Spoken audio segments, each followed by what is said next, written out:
All right. Well, we're really excited this morning to have Recep Can Yavaş from Caltech, who has been a close collaborator with CSL in the last couple of quarters and working with Hung Jae and me on one of my favorite topics, sequential differential optimization for stop feedback for short block length communications to optimize those transmission lengths.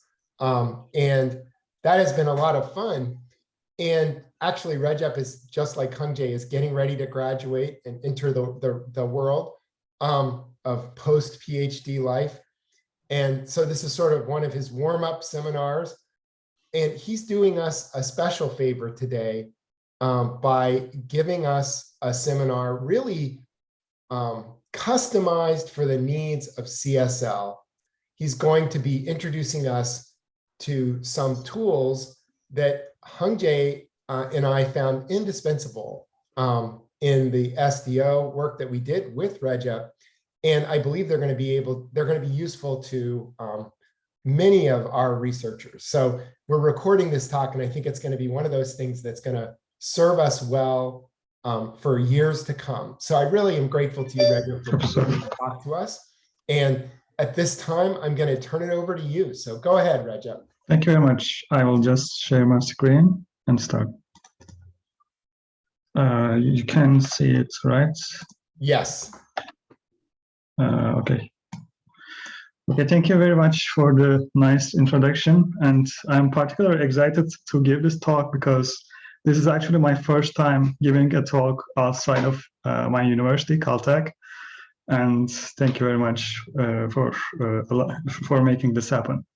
As Professor Wiesel just told us, I'm going to talk about approximations to the probability of IID random variables, which appear in many applications, and channel coding problems are one of them, and one of the most important one.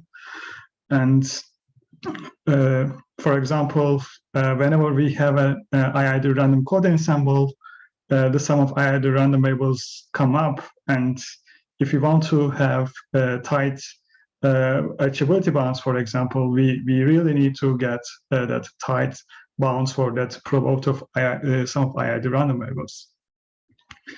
And in this talk, my outline will be, first, I will give you some motivating examples on the probability of sum of IID random variables. And then I will define the three probability regimes where these approximations to that probability differ. They are called CLT, the center limit theorem regime, the moderate regime, and the large deviations regime. And after that, I will give the main results, which are the state-of-the-art theorems in each of these regimes. And I will give some of the proof ideas to show how to prove each of these main theorems. And in particular, I will show you how I use these theorems in some of our recent papers. And one of them is actually the paper with Heng Ji, Professor Wiesel, and my advisor, Victoria Costina. And the reason why I chose this topic is that I realized in the last couple of months, I was working on refining the channel coding bounds, refining the performance of the channel coding bounds.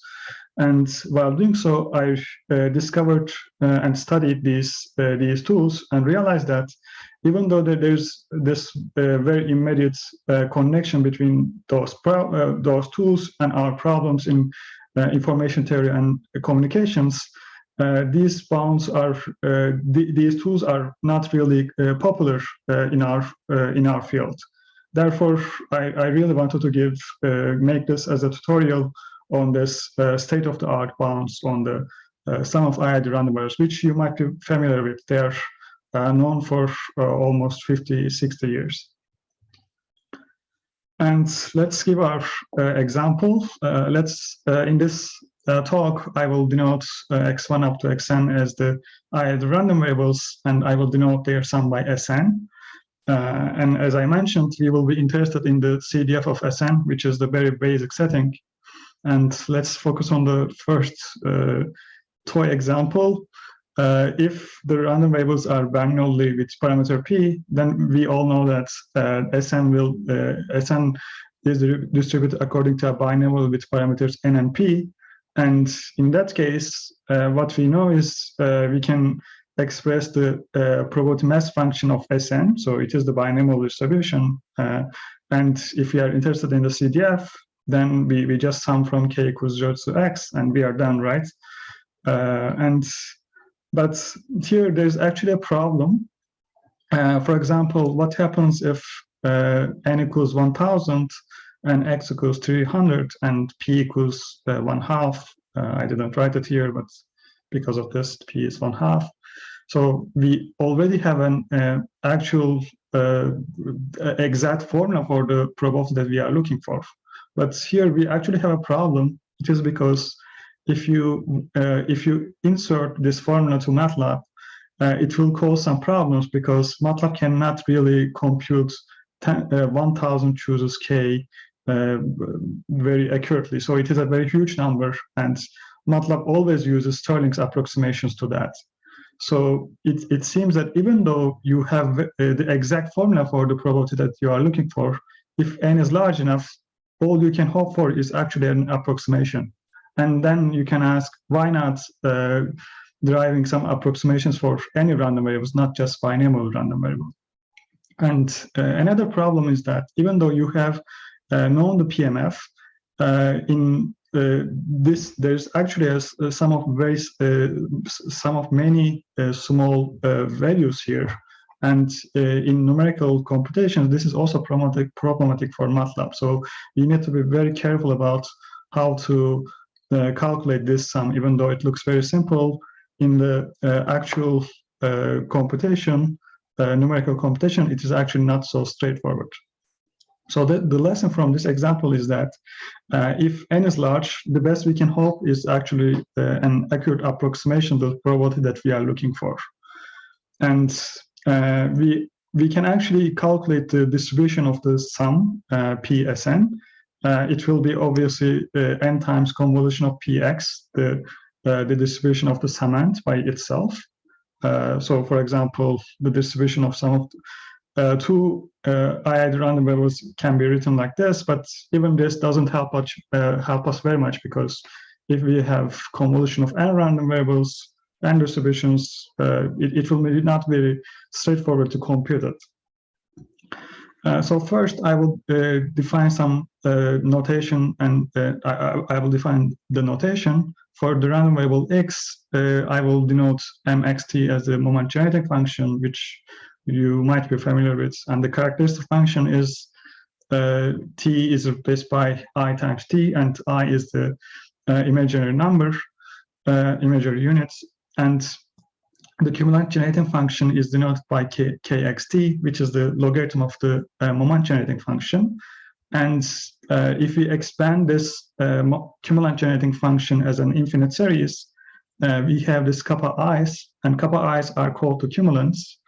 And these cumulants can be written as functions of kth central moments. For example, the first three cumulants are the same as the first three central kth moments. However, starting from the fourth cumulant, they differ from the central moment a little bit. So for example, k4 is equal to mu4 minus 3 times mu2 to square. For example, again, second central moment is actually the variance. And I will also denote the Gaussian PDF and Gaussian CDF by these 5 functions. Let's review the most basic results on this topic, which is the central limit theorem. And central limit theorem tells us that if we have n IID random variables with mean mu and finite variance sigma square, then the normalized sum 1/square of n times Sn approaches the Gaussian distribution with the same mean and variance in distribution. In other words, if you look at this probability fnx, it will converge to the phi of this function for all values of x. So this is what convergence in distribution means. let's give us the example if this looks nice. And in our example, we again choose the Bernoulli random variable for x with parameter 1/4, and let's n equals 1000. And these are the actual values and the center limit theorem approximations. So it looks like so the mean is 250. So if we are around the mean, the difference is okay. So relatively they look like they are close. However, if we are far from the mean, for example, in the second example, as you see, they're all small, but one of them is approximately 10 to 5 times the other one. So this might create some problems because in channel coding applications, for example, this 10 to 5 times can mean a very huge gap in the performance. So we do not want that, and we want to make this approximation as close as possible. So even though if we subtract them, the gap is small, but if we divide them, the gap is large here. So we want to make this, we also want the property that the division of the approximation and the actual value is close to 1. So the second basic theorem on this approximation is the Berry-Essen theorem, which you might also be familiar with.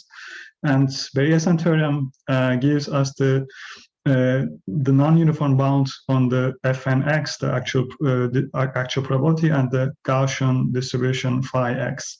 And given that the third absolute moment is finite, we can bound this for every x uniformly like that. And as you see, if we move this phi x to the other side, this always gives us the upper bound on Fnx. But the question is, can we do better than this? It is because for some x, Fnx will be larger than phi x, and for some x, it will be smaller than x.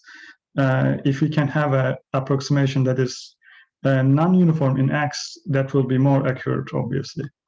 And let's see the example of Bernoulli 1/4 for n equals 10. As you see, as we expect, the distribution of the binomial is piecewise constant, and this the Gaussian approximation is continuous, and the gap is shown here. So at these points, at these points, Fn is actually larger. And another example is that, for example, we can have left-skewed random variable. What I mean is the majority of the mass is in the left side of the random variable. So here I pictured a Gaussian random variable with the same moment, which is symmetric around its mean, but the skewed random variable is not symmetric. So if we consider the area under these curves, the left skewed random variable, which is black, has always larger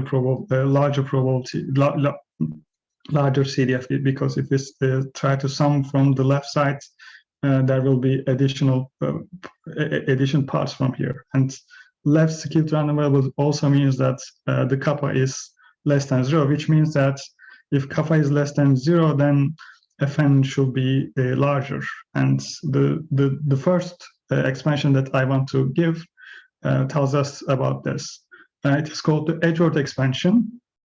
And if we assume zero mean and unit variance under Cramer's condition on the characteristic function, I will tell more about this assumption later. Then we can express Fnx as this. The first term is phi x, and the second term is 1/√m. And we can actually express the terms arbitrarily. So there's a formula for that here. I only showed the first two terms. And as you see, the right-hand side, the gap between Fnx and phi x now depends on x, which gives us the tighter approximation. And another thing about this approximation is that, as you see, it is actually easy to compute, because as I mentioned, the cumulants are just functions of moments. So for any random variable, we can easily compute this. However, one of the issues about this approximation is that the Cramer's condition here works only for the continuous random variables. At least the random variables should have some continuous components. So it can be a mixture of continuous and discrete random variable, but if it is fully discrete, then it doesn't work. But luckily, there's a version for the discrete case as well. I will come to that later. And secondly, although this is an approximation for a probability, for a given x, if we ignore the all term, the right-hand side is not guaranteed to be always greater than 0. So the probability is always greater than 0, but this can give us some negative values. And this is okay because this is indeed an approximation. So it might not work very well in all cases of x. So let's look at how this Edgeworth expansion works and what is the essence of it. If we, in this table, I give the cumulants order. So they give us the cumulants order of the 1, 2nd, 3rd, and 4th. The Gaussian random variable has, the standard Gaussian random variable has the first cumulant 0, the second one 1, and the rest of the cumulants are all zeros. If we look at the normalized sum of I random variables, and if we assume that the mean is 0 and the variance is 1, we see that the first two cumulants match, and the third is kappa 3 divided by square root of n, the fourth is kappa 4 divided by n, and it goes like that. And every time we have kappa I divided by n to some n to 1/2 to some power. So they decay in this manner, and the fact that 1 over square root of n times Sn approaches Gaussian actually means that the cumulants match. And the way this Edgeworth expansion is proved is by leveraging the gaps between these cumulants starting from order 3. So the proof idea is we can express the characteristic function of the sum of the random variables like that, and let z denote the Gaussian random variable. If we move, we can write the characteristic function of the sum of the random variables like this as an equation 17. So we didn't do that. We just moved one to the other side.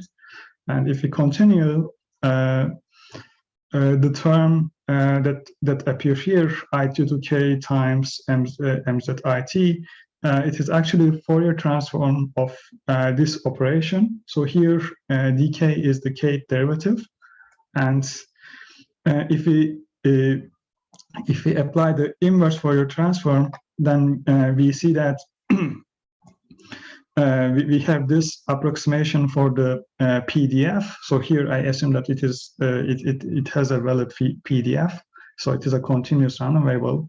And then finally, if we take the integral of both sides, we end up with this expansion here. So you might ask what this exponent of a operator means. So it means that so here we actually we take d as just a regular number, and then we take the Taylor series expansion of this the inside of the exponent. So it has a power series of d, and then we apply this d to the PDF of a Gaussian random variable, and then we collect those derivatives and then write it here. So for that reason, the coefficients 1/6, 1/24, and so on are coming from that. And this x squared minus 1 and x cubed minus 3x are called Hermite polynomials, and they also come from the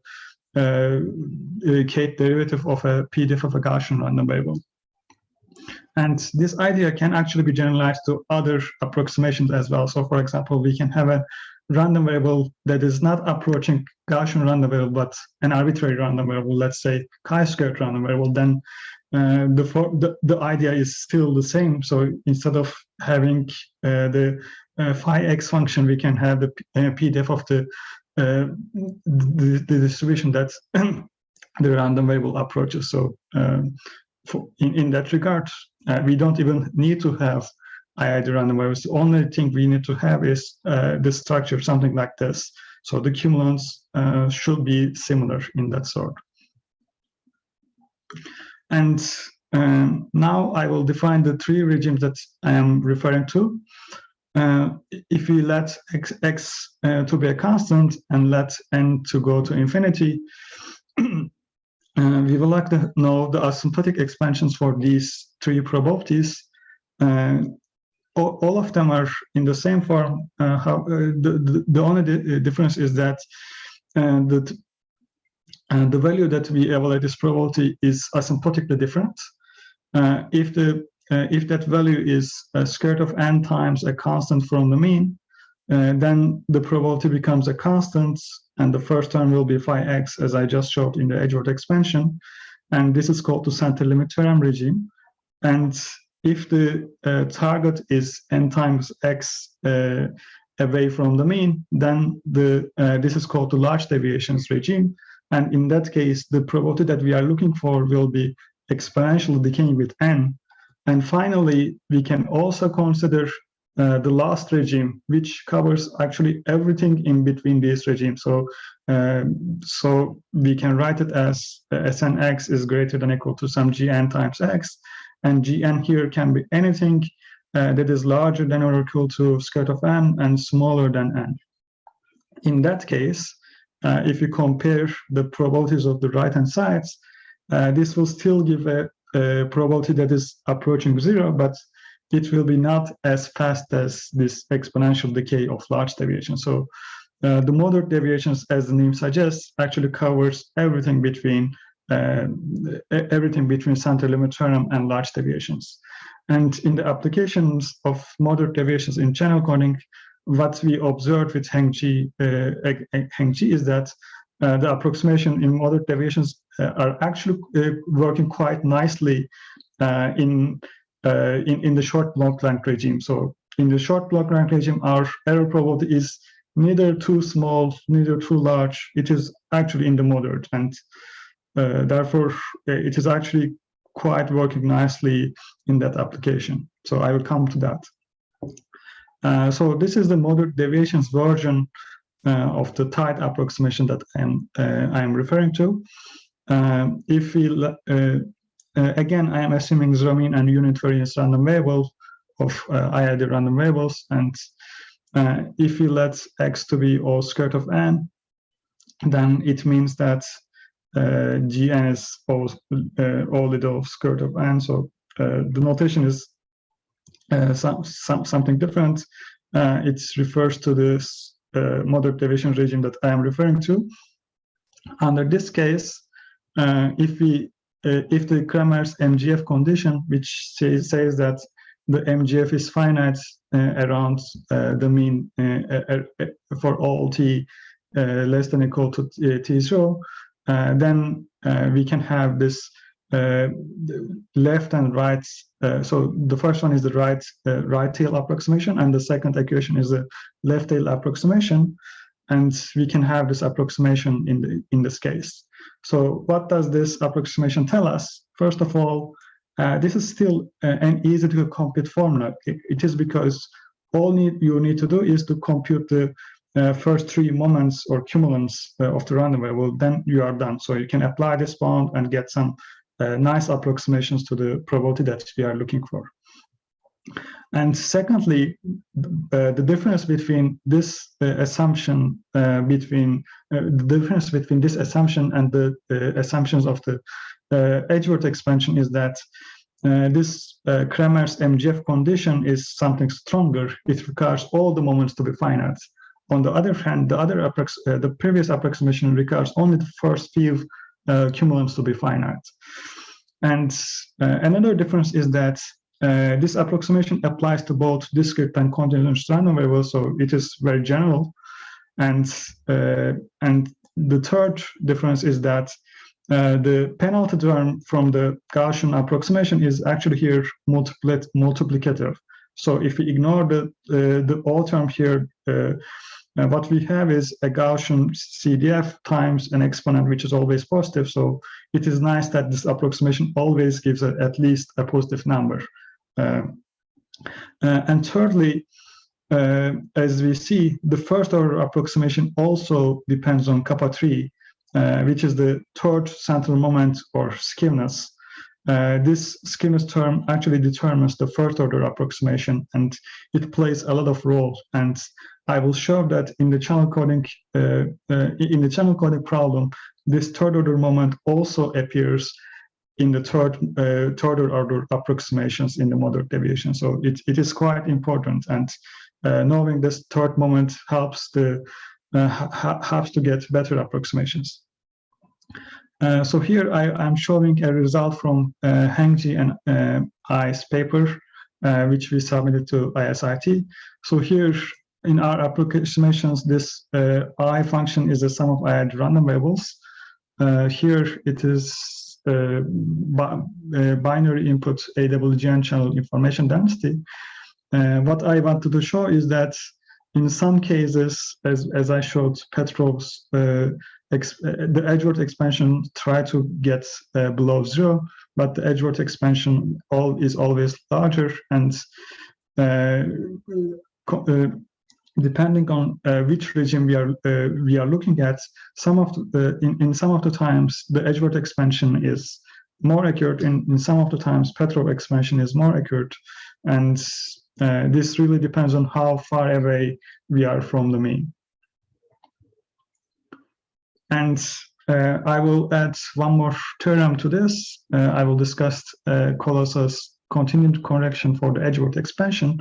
Previously, I thought that the Edgeworth expansion works only for the continuous random variables, but there's actually a fix for the discrete random variables, because in discrete memory channels case, for example, the random variables will be discrete, and we will need to fix this in order to cover that. We call a random variable lattice if this equation 31 is satisfied. So the gaps between the support values must be always some constant times h. So here h is called the span, and a is the offset of that lattice. And some examples of lattice random variables are binomial random variables. So here binomial random variable is always getting integer values. So the span is 1 and the offset is equal to 0. And the continuous random variables are obviously non-lattice because h becomes 0 in that case. And if you consider, for example, a discrete random variable with support such as 0, 1e, this becomes non-lattice because we cannot find an h so that this probability is 1. But if e would be, instead of e, if we had any rational number, then it will be a lattice random variable. So in the discrete case, most random variables are actually lattice. Why is this important? It is because if x is lattice, then the normalized sum 1 over square root of n times Sn is also lattice, and its span is h of square root of n. And because of this, if you look at the CDF, there will be some jumps in the CDF. And that example is actually this. So this is happening because the random variable is lattice with span 1, and this jumps makes our Edgeworth expansion not so accurate. And here I will talk about the fix for the Edgeworth expansion for the lattice case. In that case, let's say that EG x kappa is the jth order Edgeworth expansion. By jth order, what I mean is, so if I go back to here, sorry about that. Where is it? Oops. So here I'm using the first two terms. So this is called the second order Edgeworth expansion. So if I come to here, oops, sorry, I came too much. In this case, if EG is a jth order Edgeworth expansion, we define the epsilon k of the cumulants of this random variable, which is uniformly distributed in between -1/2 and 1/2. If we compute the cumulants of this random variable, which is epsilon k equals bk divided by k, and bk is the kth order binomial number, so we can compute this. So it is they are constants. in this case, if we consider the midpoints of the lattice, what I mean is if x is in the lattice of the random variable x and h is the span, if we consider the exact midpoint of that lattice, then the Edgeworth expansion becomes accurate if we correct the cumulant function like that. So we take the true cumulants and then we correct it by subtracting this epsilon divided by n. So it is a very small correction, but after doing this, we can also cover the lattice cases as well. And this correction of the cumulants are actually called Shepard's correction, and it comes from the relationship between the Gaussian random variables cumulants and the quantized version of the Gaussian random variables cumulants. So the quantized version of the Gaussian random variable is obviously a different random variable, but it is still close to the Gaussian random variable in terms of the cumulants. And we can actually compute those cumulants, and they will be computed according to this formula. And this idea appears in the lattice case as well. In other words, the lattice random variables actually behave like a quantization of a continuous version of that. And this is quite interesting because we know that Edgeworth expansion works for continuous random variables, but if we consider the discrete random variables as some quantized version of other continuous random variables, the approximation still remains accurate. So the example is again, so here n is very small, so in order to get a very tighter approximation, n must be larger. And here is another example from our applications in Hengji's paper again. So here we computed the information density for the binary erasure channel. And this random variable actually becomes a shifted and scaled version of a binomial random variable. So it is a lattice random variable with some span. And as you see, if we evaluate this for different n and a constant gamma, so this is not a CDF, but instead of changing the threshold, we are changing the n and here by keeping the threshold constant. But in the end, we see that this correction is actually working quite nicely. And another comment that I want to make is that, so here it looks like our approximation is only valid at one point, but notice that the lattice random variable is piecewise constant. So knowing only the midpoint is actually actually means that we know the approximation for everywhere, because between these points it will not appear. And as you see, actually, if we look at the midpoints of those, even the Gaussian approximation look more accurate. So it also explains kind of what is happening here. And lastly, I will discuss the strong large deviations theorem, which will cover the cases where we are away from the mean by n times a constant. So first, we define the rate function. As the name suggests, this will come in the exponent term. And the rate function is defined as the supreme of this Sx minus Ks, and K is the cumulant generating function of the summand x. The saddle point equation refers to this equation. The first derivative of the cumulant generating function is equal to x, and we are solving S star so that this equation holds. So you might think about why this is called saddle point equation. I also thought about that, and the reason is the following. So this saddle point solution S star is actually the value that maximizes the function in equation 23. However, this is still called saddle point because historically people discovered this result by looking from the characteristic function direction.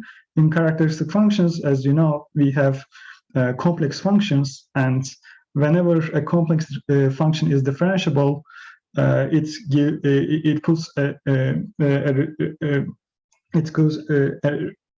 a restriction on the function. In other words, every complex differentiable function has critical points that are all saddle points, so that there cannot be any local maximum or local minima. For example, if you consider the complex function fz equals z square, and this is a complex differentiable function, and the critical point is the origin. But if we go in the y direction of this function, z will be minus I or I, and the fz becomes negative. But if we go in the real line axis, then the function becomes positive actually. So around 0, this function can get both negative and positive values. So therefore, if you look at the complex analysis direction, this equation is actually a saddle point equation. And saddle point, so this is the strong strong large deviations theorem. It is called strong because we also give the coefficient in front of the rate. We assume that Cramer's MGF condition is satisfied, which was the same as the moderate deviations theorem as well. And this Cramer's MGF condition ensures the exponential decay that we are looking for. And we let x to be we let x be a non-lattice random variable. This is only a technical assumption. We can also cover the lattice case. I will discuss it later. And finally, we also let this second derivative evaluated at s star is greater than 0. And this is only a condition to avoid trivial cases where the random variable takes a value with probability 1. But it becomes important when the random variable is d-dimensional rather than one-dimensional. In this case, we can express this probability in the large deviations like the right-hand side of 25. So the lambda x function appears in the exponent, and we can exactly compute the coefficient in front. And let's look at the properties of this term. First of all, this is not very easy to compute formula. It is because of this is because we have the saddle point equation. Solving this s star in terms of x can be tricky in some of the applications, and writing down s star in terms of x can be also tricky in some applications, and in some cases there's no analytic formula for that. And secondly, computing this approximation also requires knowing the cumulogenic function itself. The previous two approximations only require to compute the first few cumulants, which are just some expectations actually. So here we need to know all the cumulants actually, and moreover, all cumulants affect the approximation as well. So this is the reason why if we just use the Gaussian approximation with the first few moments, it doesn't really work well if we are very far away from the mean. So the rates, we cannot recover the rates very well if we only care about the first few cumulants. And another thing is that even though I show this as O1 term, this O1 term is actually computable. In order to do that, we actually use the Edgeworth expansion that we already developed. So we can make this even more accurate if we want. And moreover, if the random variable is lattice, we can still have a similar approximation. The only difference is that the coefficient becomes different. So instead of this, the formula becomes this. So here h is the span that I defined earlier. For example, if you let h go to 0, then this becomes actually the same as this. So it is actually consistent in that regard. And lastly, the way to prove this theorem is uses something called exponential tilting.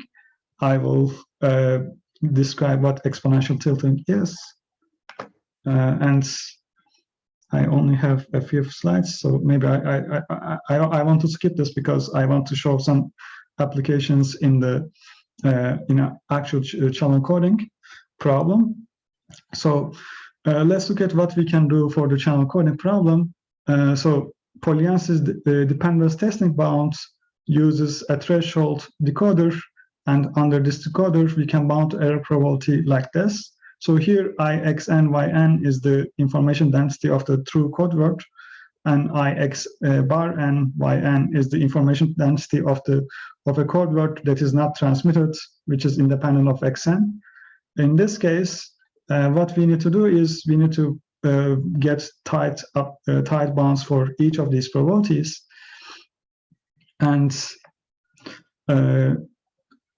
what we do here is that we need to minimize the probability of error. In order to do that, we are optimizing this equation to 31 in tau. We are trying to find the best threshold tau, and if the error probability is a constant, then we apply the Edgeworth expansion to the first term, and we are applying large deviation to the second term. And if we are in the moderate deviations case, which means that our error probability decays to 0, but not exponentially fast, in that case, instead of using Edgeworth expansion, we replace the method by the Petrov expansion and use it for the first part. And lastly, if we are in the large deviations regime, where the error probability decay exponentially with n, in that case, we are applying strong large deviation theorem to both cases. And this is what Gallagher does in his result. And lastly, we can ask if we can do something more than this. The answer is actually yes. We can use maximum likelihood decoder instead of a threshold decoder.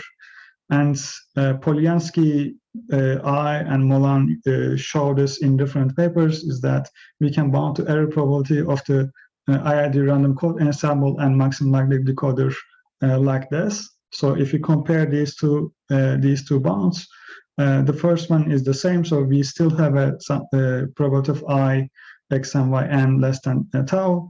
And in the second probability, we actually have two random variables and two thresholds. This means that we can actually write down the right-hand side of this as a vector A greater than or equal to some vector tau, and it means that we can use d-dimensional strong large deviation theorem to get tight approximations. And in my paper that will be published in this ISIT, I evaluated the equation 32 in the moderate deviation result, and my result is the following.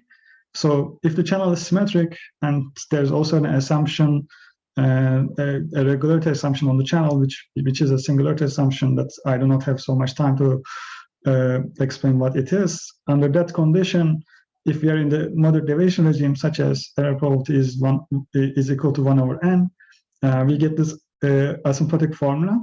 And the difference between this formula and Polyansky's formula is that the first three orders are the same, but here I have this term coming up, which has the S term, which is kappa 3, the Skinner's term. So it turns out this term that is easy to compute, and it is actually making a huge difference between this approximation and Polyansky's normal approximation. And C, V, and S are the first three moments of the random variable information density random variable, and this Q inverse epsilon square term is called the Skinner's term of the expansion. So here, sorry. Can I ask a question? Oh, you've got Yes, some results here you're going to present. I'll let you present this and then I'll ask my question. Okay, so here what I did, so the blue curve is my new Salo point approximation for the binary symmetric channel, and the bars are the non-asymptotic. Can you zoom out a little bit and just give us the X and Y axis first? Sorry, I didn't mean to do that, sorry. So here I'm covering actually very small error probabilities from 10 to minus 10 and very large probabilities from 10 to minus 1. And the blue curve is my approximations. And for example, the green one is Polyansky's normal approximation.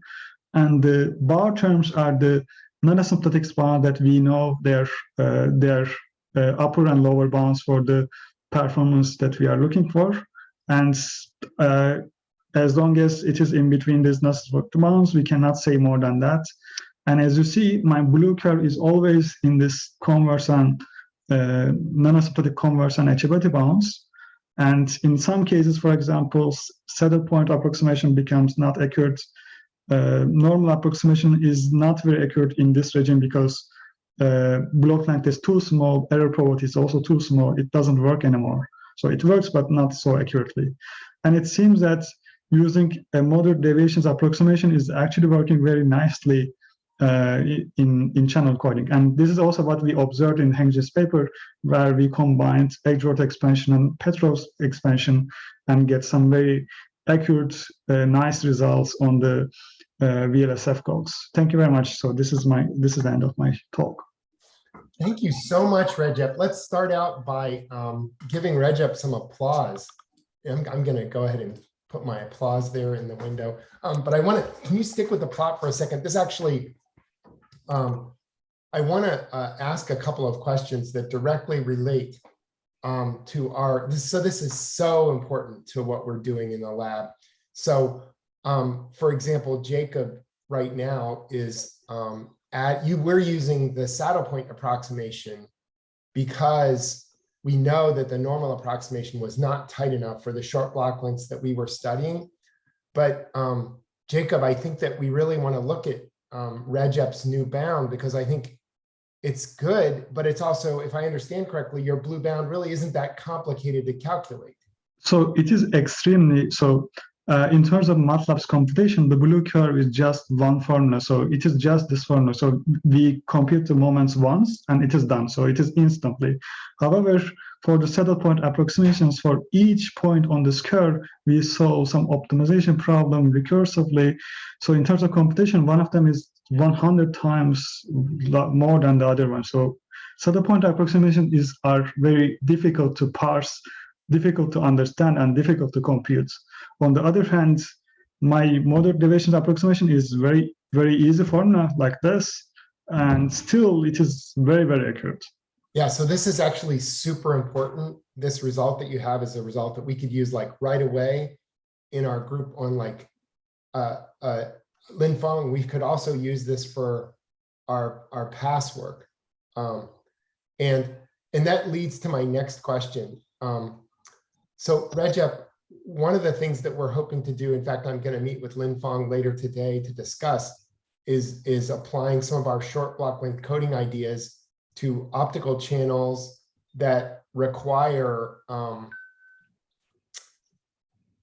non-symmetric input probability distributions. And that is because, Linfeng, correct me if I don't get this right, but I believe even our simplest model, basically the noise is dependent on the input symbol. So it's a binary input channel, but when you send light, you get shot noise, and when you don't send light, then you don't get that shot noise. Is that right, Linfeng? Yeah, I think so. Yeah, you have two different noises, right? Yeah, basically you can think of it as a binary channel, but the noise is signal dependent. I'm just wondering if there's a version of your new bound that would work for such a channel, or actually you made those assumptions of, I see. So what I can tell is that, for example, if we pick one of the expansions like Edgeworth expansion, so here in this talk, I've always talked about the IID case. In your case, it will not be IID, maybe independent, but not definitely IID. And it might not be even independent, I'm not sure. But no, it's okay. Actually, it is independent. I see. Every symbol you send doesn't matter what happened on other symbols.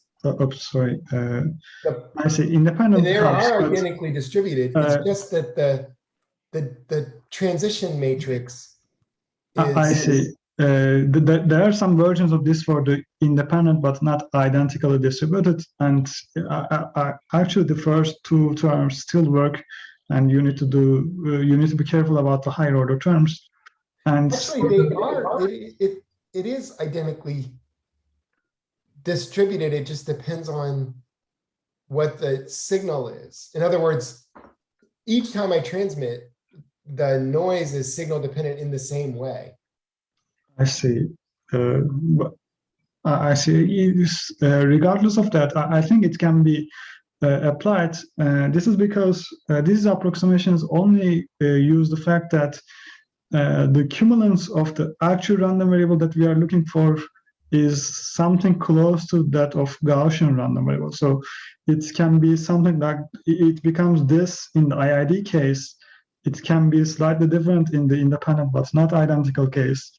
And in some cases, such as non-central T distribution, which I worked for the Gaussian channel, in that case, the random variable is not even a sum. However, if we consider the cumulance, it becomes an infinite series of this order, and these are the first terms that that actually match what we are looking for. In other words, even though this approximation looks like it only works for IID case, it actually only uses the fact that the cumulants are in this manner. So there are some random variables which are not IID, but their cumulants behave like IIDs, so with some additional terms that are not so important. In those cases, the approximations still work. For example, the Gaussian channel is one of those examples where the distributions here are no longer IID, so they are non-central T because we are using uniform distribution over the spheres, but still we can use this approximation and get very accurate results. So it applies more generally. As long as you can compute the cumulants, you are fine actually. So this is fantastic. So I want to thank you. I guess I just want to clarify the two gifts that you've given us. So first of all, explaining these various approximations and explaining clearly, the difference between CLT, moderate deviations, and large deviations. I think it's very useful. But then the second thing is that we have specific applications for your new result, the one that you'll be presenting in Finland in a couple of weeks. Very nice. That we could swap out, because we're using the saddle point approximation all over the place in our paper. Yes, Your new bound is simpler and more accurate. And so I think we can switch to that in many of those cases. But then the second application is this asymmetric channel, which actually we're just beginning. We're hoping to do some work on that this summer and then continuing into the fall.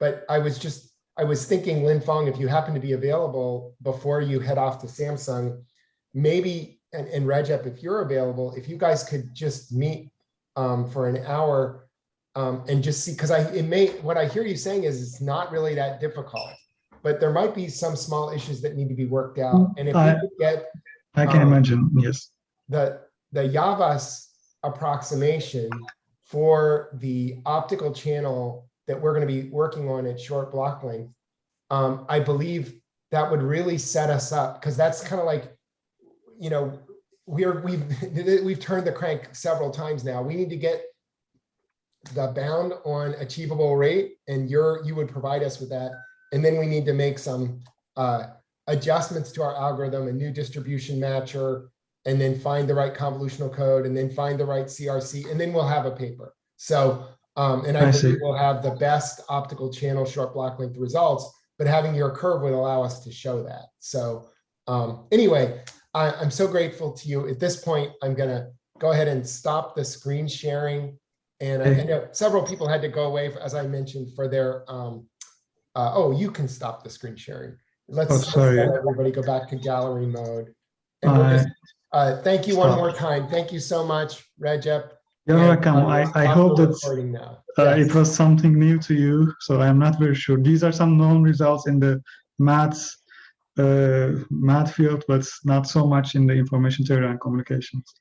No, I understand. So I guess there's the tutorial part, and then there are the new results. You have a new result. Yeah, I do. That's quite powerful. So both of those things were extremely valuable to us, and I'm so grateful. Okay, I'm going to stop the recording.